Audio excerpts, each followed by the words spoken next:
반갑습니다. 미풍입니다. 부동산의 마법사 재개발 투자에 대해서 간략하게 여러분들과 알아보는 시간을 가져보도록 하겠습니다. 구독과 좋아요 부탁드리도록 하겠습니다. 부동산의 꽃, 부동산의 마법사 하면 무엇입니까? 바로 재개발 투자입니다. 자, 여러분들 재개발 투자는 어마어마한 이점을 갖고 있습니다. 그리고 어마어마한 세제 혜택을 또 갖고 있어요. 이거 모르신 분들이 굉장히 많습니다. 그래서 오늘 재개발 투자에 대해서 정말 부동산은 큰 돈이 필요 없습니다. 사실은. 네, 의지의 게임이에요. 부동산은. 내가 부동산을 소유할 것인가 소유하지 않을 것이라는 거는 의지에 따른 결정이지 이것이 돈, 직업, 연봉 사실은 다 필요 없습니다. 네, 무주택자, 유주택자 무엇으로 기준을 나뉩니까? 돈이 아니에요. 의지입니다. 그래서 부동산 투자를 부동산을 의지의 게임이라고 한다. 내가 의지가 있으면은 얼마든지 여러분들이 부동산 재벌이 될 수도 있고 아니면은 그 선택에 따라서 뭐 월세 살거나 전세 살거나 아니면은 뭐 마찬가지로 집이 없으니까 월세 전세 살겠죠. 그래서 정말 이 대한민국 이 소국 그리고 대외 의존도가 높은 이 대한민국은 금융 투자로는 여러분들이 돈을 벌고 부자가 되기에는 굉장히 한계가 있습니다. 결국에는 무엇입니까? 현금 가치가 10년에 한두 번은 꼭 개박살 납니다. 그래서 부동산 투자가 가장 안정적인 투자다. 이렇게 보시면 될 것 같아요. 자, 여러분들 우리 자세히 한번 보도록 할게요. 재개발 사업이 무엇입니까? 정비사업이죠. 정비사업은 여러 가지가 있습니다. 네, 정비사업은 잘 아시죠? 뭐 소규모 재건축 사업, 소규모 정비사업도 정비사업이고 가로주택 정비사업도 이제 정비사업 그리고 여러분들 잘 아시는 재건축 그리고 재개발 대표적인 정비사업이죠. 그러니까 모든 것을 이제 정비를 한다는 얘기입니다. 그것이 민간으로 할 때는 우리가 아파트 단지는 이제 재건축이 되겠고 공공사업으로 구역을 전체를 우리가 구역을 만들어서 진행할 때는 재개발입니다. 그런데 이 재개발 정비사업은 정말 이 마법이 굉장히 많습니다. 마법이 제가 알기로는 한 120가지 정도 됩니다. 어마어마한 마법을 가지고 있어서 우리가를 부동산에서 마법사라고 부릅니다. 재개발을. 그래서 그 첫 번째를 보니까 다주택자를 1주택자로 만들어주는 마법이 있어요. 여기. 참 신기합니다. 네, 한번 볼게요. 좀 쉽게 한번 말씀드리겠습니다. 네, 보시면은 여기 재개발 구역이 하나 있어. 여기 지금 재개발 구역을 만든다. 여기 물이 밑에 흘러다니겠죠. 네, 여기 도로도 있고 접도를 해야 될 거 아니에요. 대단지면은 이렇게 접도로 돼 있는데 이게 구역이에요. 재개발 구역. 그런데 이 사람이 이 구역 안에 다주택자야. 두 채를 갖고 있습니다. 다주택자. 그래서 지금 중과를 맞아갖고 팔지도 못해. 네, 양도세 중과. 여러분들 뭐 굳이 제가 설명 안 드릴게요. 그런데 이 구역이 재개발 구역이 된 겁니다. 재개발 구역이 된 거예요. 그럼 이 사람은 어떻게 됩니까? 나중에 이 두 채를 가지고 있으면 어떻게 돼요? 자동적으로 조합원 이후에 이것이 자동적으로 일체를 만들어줍니다. 일체. 왜? 합산이 되는 거예요. 예전에는 우리가 재개발 구역 보시면은 분양가가 1,000만 원 이렇게밖에 안 됐습니다. 그때는 어땠습니까? 네, 사업성이 굉장히 작죠. 그리고 사이즈도 작고 그러다 보니까 예전에는 두 채가 있으면 한 채를 팔았어요. 이거 한 채를 팔았어. 바보죠. 지금은 합산이죠. 그래서 뭐 간평을 기준으로 해서 뭐 팔아야 된다 말아야 된다 이런 얘기를 하시는 분들이 많은데 어차피 조합원 분양가는 일반 분양가의 절반밖에 안 합니다. 간평이란 자체가 조합원일 때는 의미가 없어요. 10채를 갖고 있든 20채를 갖든 의미가 없습니다. 네, 결국에는 내가 남으면은 현금 정산을 받고 모자라면은 추가 분담금을 내는 겁니다. 그러나 두 채를 갖고 있으면 어떻게 됩니까? 여기가 무슨 분양가가 3천이 넘었다.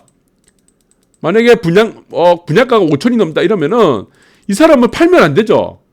10채를 갖고 있든 20채를 갖고 있든 어떻게 됩니까? 이 현금 정산 받아야죠. 현금 정산. 남는 거는 무엇을 받아야 됩니까?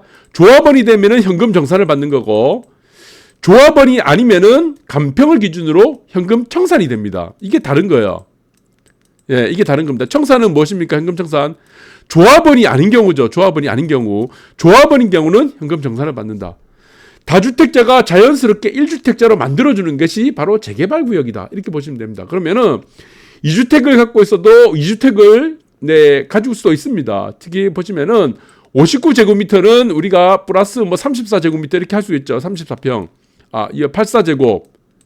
이렇게 할 수 있습니다. 이렇게 하려면은 둘이 합산한 59제곱미터와 84제곱미터를 합산한 것이 기존에 가지고 있는 구역에 가지고 있는 물건의 전용 면적보다 작아야 됩니다.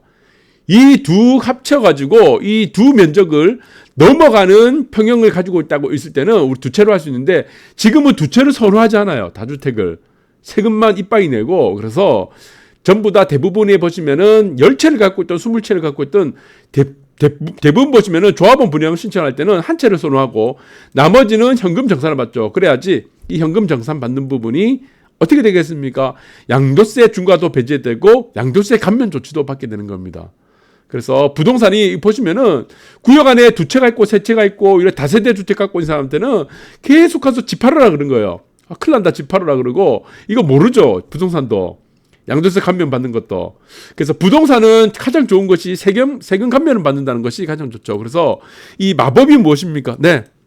다주택자를 1주택자로 자연스럽게 만들어줍니다. 아무 세금도 없이. 2주택자가 1주택 만들려면 양도세 중과받아야 되잖아요. 한 1채는 무조건 한 채는 비과세는 받을 수 있어도 두 채 다 비과세를 못 받습니다. 그런데 재개발 구역 안에 있는 다주택 물건들은 내가 원하는 만큼 1주택자를 만들어준다. 어마어마한 마법이 되겠죠. 두 번째는 무엇입니까? 마법 또 나옵니다. 다주택자가 여러분들 보십니다. 다주택자가 재개발 구역 내에 임대사업을 하고 있어요. 임대사업을 하고 대상물건이 있을 겁니다. 대상물건이 있고 이주철거로 멸실시에 여기서 보시면은 재개발 구역이 있습니다. 그래서 여기 보면 A라는 주택, B라는 주택, C라는 주택 이렇게 있어요. 지금은 이게 바뀌었습니다. 지금은 4년 단기가 없어졌고 4년 단기가 없어졌어요. 그래서 전부 다 10년으로 바뀌었습니다. 장기로.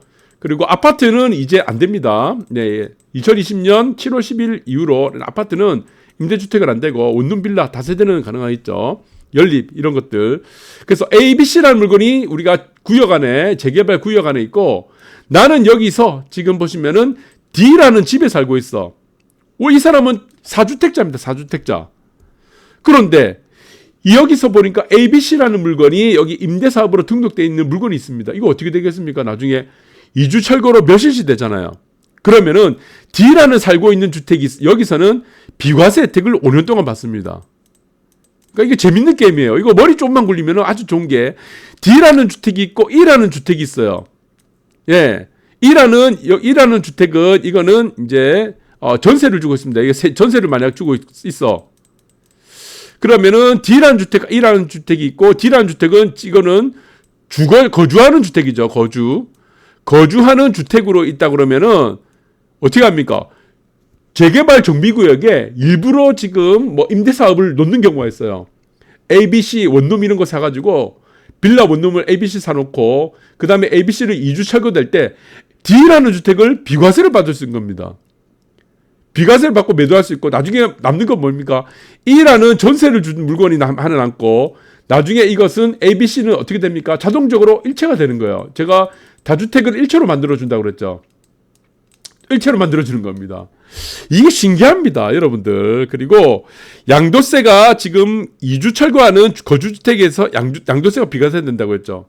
네, 그래서 D라는 살고 있는 집은 비과세 5년 동안 받습니다. 네, 비과세 혜택을 5년 동안 받고 양도세를 안 받기 때문에 여기서 매매를 통해서 매도를 해도 5년 동안은 비과세를 받는다. 정말 마법이에요, 마법. 기가 찹니다, 이거. 모르는 사람들이 너무 많은데 정말 재개발은 파고 팔고 들수록 마법 같은 일이 계속 발생합니다. 네, 다주택자를 비과세를 만들어주는 거예요. 거주하는 주택에 대해서. 이 신기하죠. 그리고 세 번째 보니까 또 마법이 나와요. 다주택자가 재개발 구역 내 임대사업을 대상 물건으로 있는 경우 밑에 있습니다. 2주 철거로 대상 물건이 이제 2주 철거로 아까는 다르죠. 대상 물건은 2주 철거로 멸실시에 이제는 거주주택이 아니고 임대주택입니다. 임대주택 대상 물건이 있습니다. 여기 보시면은 재개발 구역이 있겠죠. 네, ABC가 있고 이거는 거주주택이 D라고 했죠. 거주주택이 D라고 했으면은 이주 철거가 되니까 멸실되니까 D라는 주택은 비과세가 되는데 그럼 남아있는 것이 A, B, C가 남아있겠죠. 이거는 이제 멸실이 되잖아. 멸실. 이거면 어떻게 됩니까? 이게 멸실이 되면은 이거 어떻게 돼요? 지자체 말소가 되는 겁니다. 지자체. 이거를 뭐라고 할까? 직권말소라고 합니다. 예, 직권말소. 그냥 원래부터 이제 원래 처음으로 돌아가고 없어지는 거예요. 그러면은 ABC라는 물건은 어떻게 되겠습니까? 네. 이거는 임대주택 물건은 중과가 배제되고 양도세 감면이 된다. 이 중과가 배제되고 양도세 감면이 된다는 건 뭐냐? ABC라는 물건은 기본적으로 일체가 되겠죠. 근데 ABC 합산한 물건이 나중에 종우자산, 새 아파트를 받는 물건보다 가치가 크게 되면 어떻게 됩니까? 이거는 현금 정산을 받게 되겠죠. 현금 정산. 그 현금 정산을 받을 때, 현금 정산을 받을 때 양도세 중과가 또 배제되고 양도세 감면도 받게 된다는 겁니다. 예, 정산. 청산이 아니고 현금 청산이 아니고 현금 정산. 마법이 또 나오는 거예요. 네, 신기한 마법입니다. 재개발은. 그러니까 D라는 주택도 보시면은 처음 살고 있는 이 주택도 비과세도 받고, 예. 나머지 ABC라는 다주택조 일체가 되고, 나머지 우리가 지금 모지라면은 우리가 추가 분담금 내고 일체를 받는데, 새 아파트 받는데 그것이 내가 가지고 있는 종전의 자산보다 종전의 자산이 나중에 받는 신축 아파트보다 많게 되면 현금 정산을 받게 되는데 그 현금 정산도 양도세 중과가 배제되고 양도세도 감면받는다는 겁니다. 어마어마한 메리트입니다, 이거. 그래서 지금 뭐 분양가가 크거나 지금 아니면은 비례율이 높은 단지에 있는 우리가 뭐 다세대 물건 여러 채 갖고 있는 다주택자들은 물건을 파는 것이 정말 바보예요. 이거는 조합원 자격이 돼서 이주 철거까지 끝까지 들고 가는 것이 가장 최고의 이익입니다. 네, 그래서 이런 경우가 굉장히 많습니다. 제가 실사례를까지 제가 들게 되면 시간이 걸릴 것 같은데 잠깐 시간을 볼게요. 그래서 재개발 멸실로 의무 임대 기간을 충족하지 못했다. 그래서 여러분들이 보시면은 의무 임대 기간이 지금 다 장기죠. 10년. 10년인데 이거 의무 기간을 못 채웠어. 채워야지 우리가 말소가 되잖아요. 그런데 채우지 못하고 멸실되는 경우 재개발 재건축 이거 이주 철거 관리처분에서 멸실되는 경우에는 5년 이내에 거주주택 비과세가 또 해당이 된다. 이것도 마찬가지로 이렇게 재개발 구역에 아까 처음에 말씀드렸던 혜택이 되겠죠. 그래서 재개발 정비 사업에 또 다른 마법이 있습니다. 그것이 무엇이냐? 민간 사업인 재건축과 다르게 공공 사업인 재개발은요. 여러분들 잘 아실 거예요. 재건축 아파트는 초과이익 환수가 몇 억씩 붙었습니다. 뭐 4억에서 무슨 7억이 붙느니 뭐 지금 어마어마하게 환수금을 또 내야 돼요. 거기다 플러스 또 뭐 해야 됩니까? 추가 분담금도 내야 되죠. 네, 그런데 재개발은 이게 없습니다. 재개발은 초과이익 환수가 배제가 됩니다. 그래서 재개발 투자의 가장 좋은 점은 세제 혜택입니다. 세제 혜택. 우리가 다물권자들에게 대해서는 세제 혜택을 다 주기 때문에 재개발 투자 예전에 우리가 분양가 1,000만 원짜리 이런 분양하는 거하고 지금은 이제 아파트 가격이 많이 올랐고 그리고 분양가 고분양가를 하는 뭐 4천, 5천만 원짜리 이런 재개발 구역들이 나타나면서 이제는 전부 다 세제 혜택을 이용하는 방법으로 택한다. 이렇게 보시면 될 것 같아요. 그리고 또 다른 방법이 무엇입니까?